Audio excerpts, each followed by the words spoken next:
Hello, my wonderful people of the internet.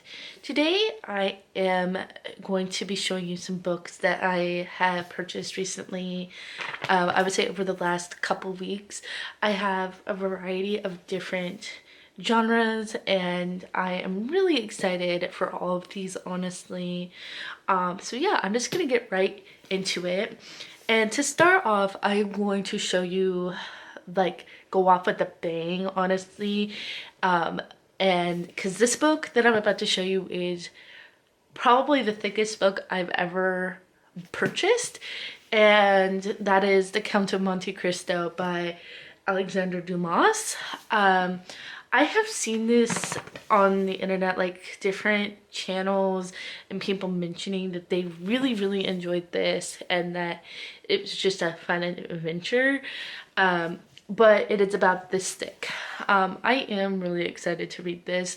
When I will get to it is TBD, to be determined, but I also got a discount on it because it's like creased, and so I got it for like 30% off. So yes, I will say it's 1,200 pages, so this is gonna be something I'm just gonna have to see.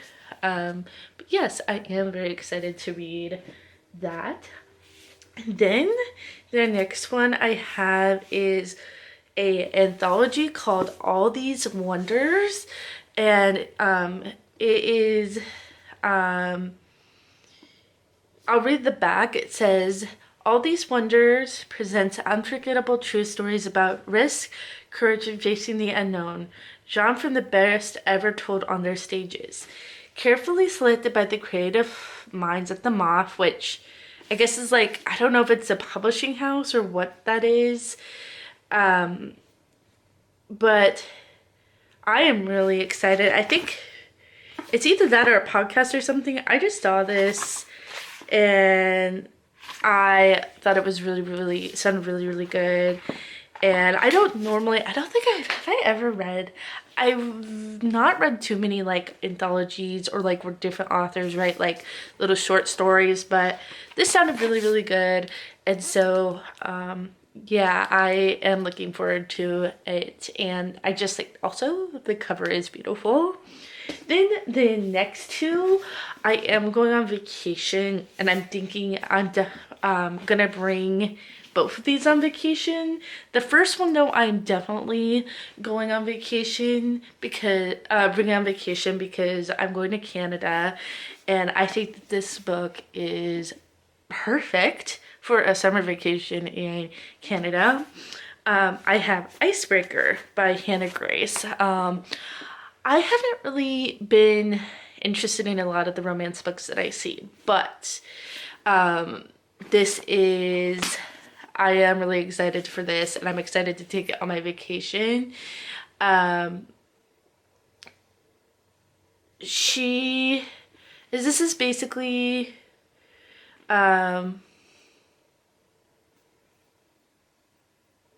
about a figure skater and a hockey player who I think probably fall in love. I don't know much about it, but I am bringing it and I am excited to read it. Then the next one is another romance book, and that's Love Again by Sophie Kramer. This used to be called A Text for You, and I think they made a movie which has Celine Dion, and also this person on this is Joe Jonas, or not Joe Jonas, Nick Jonas's wife. Just random fact, but this is a little bit more, this is like, oh man, I think this is gonna be a tearjerker. It's about a girl who her fiance gets into an accident after they have a fight. He gets into an accident, and she is texting his old phone, but like his number is given to somebody else, and so like she starts a relationship, I think, with the person that has her boyfriend's, or like her former boyfriend's, old number. So I definitely think that this is gonna be a tearjerker, but I also think that there's gonna be some sweet romance in it too, which I think is interesting. So I will definitely, like I said, bring this one and probably this one as well on summer vacation. Then the next one that I have is by an author that wrote a book that I'm obsessed with. The Day of the Triffids, which is a classic sci-fi, like it's about zombie plants. And I love that book so much that I wanted to try one of his other books. And so I picked up The Midwich Cuckoos, and the author is John Wyndham, who wrote the other book that I was mentioning. This one is about a mysterious silver object that appears in a town called Midwich. And then it disappears, and all the women are pregnant. The children that they give birth to are frighteningly other, it says. And it raises the question, can Midwich and its youngest inhabitants coexist in peace? So I am super excited to read another book from this author, and I don't know, I think that this is gonna be just as good. This was published in 1957, so it is definitely more on the classic side, so I'm excited to check that out. Then this one is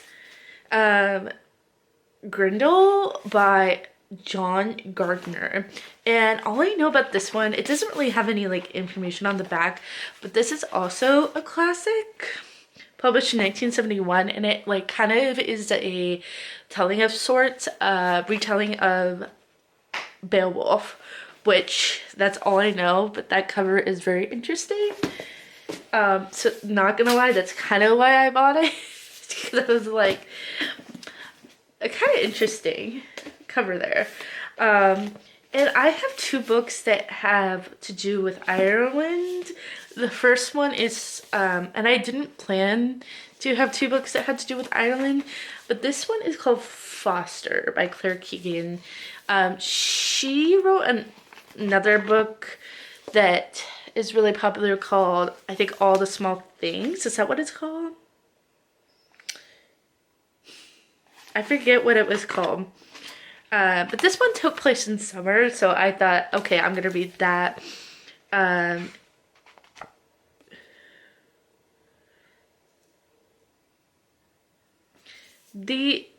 don't know much about it. I'm gonna go into this one kind of blind. But then the other Irish one that I kind of, is a nonfiction. And this is about a lady that gets kidnapped and by the IRA. And it's touching on like the political climate and just like the terrorism that was going on at that time, and just I know I'm not explaining that the best, but this is just like touches on those subjects. And I think it was called The Trouble. It's called The Troubles. I think it has to do with the Troubles. Hold on one second. I'm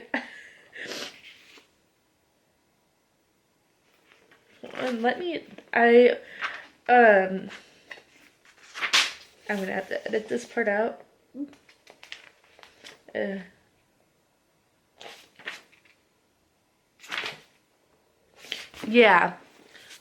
Random fact too. There's a movie called Belfast. If you have not seen that movie, it's really good. It's on HBO Max. And it has to do with the troubles in Northern Ireland and the conflict that happened there. It's actually a really good movie.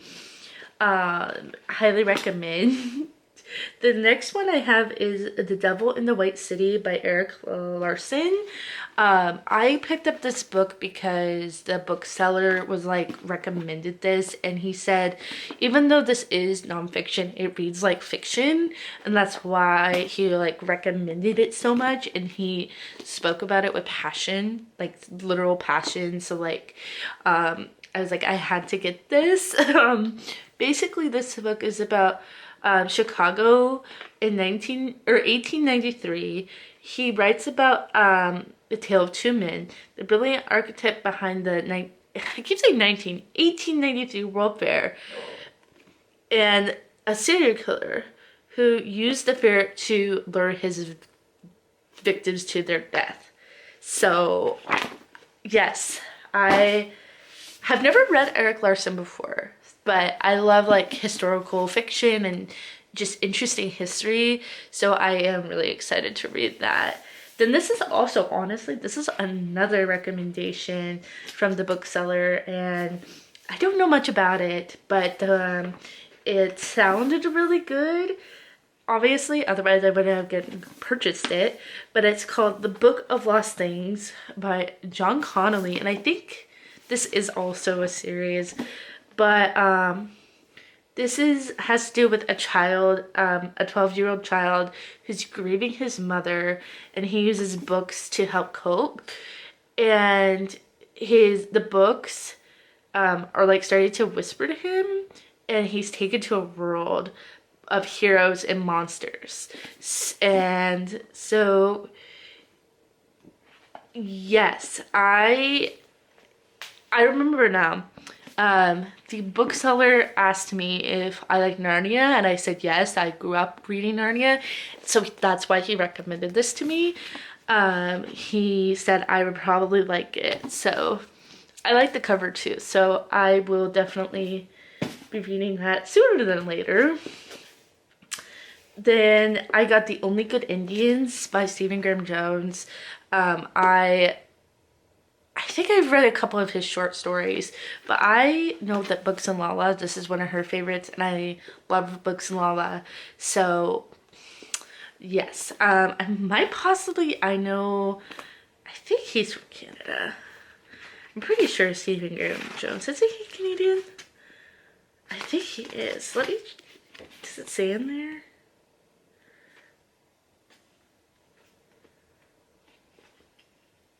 Oh, no. Why? Okay, no, he does not live in Canada, but this is about we follow four American Indian men after a disturbing event from their youth put them in a desperate struggle for their lives. Trapped by an entity bent on revenge, these childhood friends are helpless as the culture and traditions they left behind catch up to them in a violent and vengeful way. So I love like scary movies that have like deeper meaning behind them, and I love when there's like a reason behind the horror. And so I do think that I will like this one a lot. Then I have only 3 more books. This next one is The Iron Curtain by Vesna Goldsworthy, and this is about I will just read it. It's about a woman who is a red princess living in a Soviet satellite state in the 1980s. She enjoys luxury, unlimited freedom. In the end of the Cold War seems inevitable. And she meets a naive British poet, and they fall in love. She's planning her escape to follow him. The rented apartment that they have is not the best, and as she adjusts to her new life, she discovers the dark side of freedom. So, like I mentioned, I love historical fiction, so this just sounded too good to pass up. And I haven't really read any historical fiction that has to do with like the Cold War, believe it or not. So, I'm very excited. Then I have We All Want Impossible Things by Catherine Newman. I do really like the cover, and this has to do with Eddie and Ash and they were best friends for over 42 years, and Eddie is dying of cancer, and it is basically seems like it's just it's following Ash and her grieving her friend. So this is definitely gonna, I think, be a tearjerker, but I am super excited to read it. And then I have the last book here, and I do think that this is probably, I'm excited for all of these, but these are probably, this one is probably the one that I am like the most hyped about. And I special ordered this one, and I'm pretty sure this was the winner of the Booker Prize this past year, but that is Time Shelter. This is basically dealing with like, there's a center for people who have Alzheimer's, and the center, they like recreate the rooms to look like different decades, and it's following this guy who like goes and gets furniture for these rooms. And I think that it's just kind of something happens, it's kind of vague, and it comes into the present, it's saying. And it says it's a dystopian book, so I am very intrigued by it. I am so excited, and I know Jack Edwards had just hauled this book, so I'm really excited to see him read it and talk about his thoughts. But yes, this was the last book. If there is a book that you see that you're like, put that on the top of your like read that right now, please let me know, and I will hopefully get some of these read soon, and I will talk to you later. Bye.